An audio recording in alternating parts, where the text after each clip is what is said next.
Azərbaycanda bu şəxslərin maaşından vergi tutulmaya bilər. Milli Məclisin İqtisadi Siyasət, Sənaye və Sahibkarlıq Komitəsində təklif etmişik ki, minimum əmək haqqı gəlir vergisindən azad edilsin.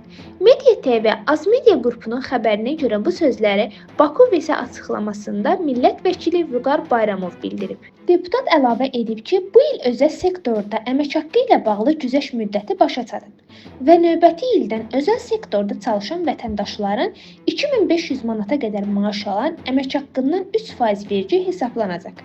Həm dövlət, həm də özəl sektorda 200 manatadək olan gəlir vergi hesablanan zaman azaldılır. Əgər özəl sektorda çalışan vətəndaşlarımızın əmək haqqısı 1000 manatdırsa, həmin məbləğdən 200 manat çıxılır. Qalan 800 manat 3% vergiyə cəlb olunur. Yəni 24 manat vergi hesablanır. Eyni zamanda dövlət sektorunda oxşar praktika tətbiq olunur. Bu o deməkdir ki, minimum əmək haqqı, yəni 400 manat əmək haqqı alan vətəndaşımızın maaşı da vergiyə cəlb olunacaq. Dövlət sektorunda vergi uzun müddətdir ki, tətbiq olunurdu. Bu baxımdan biz təklif edirik ki, minimum əmək haqqı alan vətəndaşlarımızın maaşları vergidən azad olunsun. Nəzərə almaq lazımdır ki, minimum əmək haqqı alan vətəndaşlarımızın gəlirləri yüksək deyil.